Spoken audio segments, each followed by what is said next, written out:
సందర్భంగా Rajahmundry JN road junction highway వద్ద బీహార్ మాజీ ముఖ్యమంత్రి బీపీ మండల్ విగ్రహాన్ని భారత చైతన్య యువజన పార్టీ అధ్యక్షులు రామచంద్ర యాదవ్ ఆవిష్కరించారు. మండల్ డే చేనేత దినోత్సవం సందర్భంగా అందరికీ శుభాకాంక్షలు తెలిపారు. ఈ సందర్భంగా రామచంద్ర యాదవ్ మాట్లాడుతూ భారతదేశంలో సుమారు 52% పైగా ఉన్న బీసీలు సామాజికంగా, ఆర్థికంగా, రాజకీయంగా అభివృద్ధి చెందాలని మాజీ ముఖ్యమంత్రి బీపీ మండల్ కృషి చేశారన్నారు. 45 అంశాలపై ఆనాడు ప్రభుత్వం నివేదిక ఇవ్వగా 27% రిజర్వేషన్ అంశాలు మాత్రమే 1990 ఆగస్టు 7వ తేదీన నాటి కేంద్ర సర్కార్ అమలు చేసిందని తెలిపారు. ఈ సందర్భంగా ప్రతి సంవత్సరం కూడా ఆగస్టు 7వ తేదీన మండల్ డే జరుపుకుంటున్నామని తెలిపారు.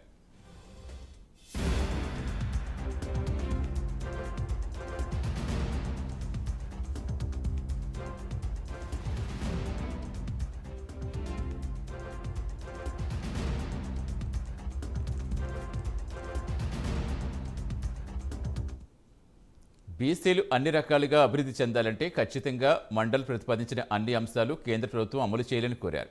జగన్ ప్రభుత్వం కులగణన చేపడతామని మోసం చేస్తుందని పేర్కొన్నారు. ఏపీలో కూటమి ప్రభుత్వం కులగణన చేపట్టి సామాజిక న్యాయానికి అడుగు వేయాలని కోరుకున్నారు. అందరికీ శుభోదయం. ముందుగా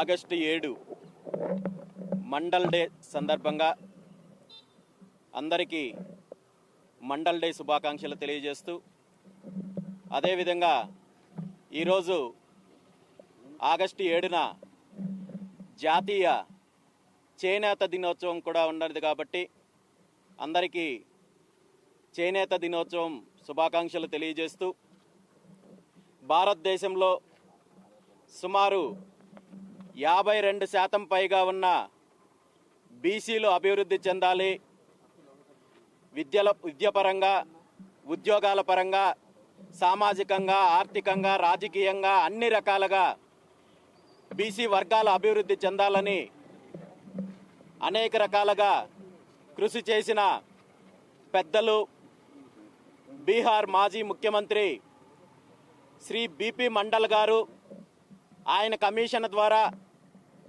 సుమారు 40 అంశాల మీద స్టడీ చేసి ఆనాడు ప్రభుత్వానికి నివేదిక ఇవ్వడం జరిగింది. అందరికీ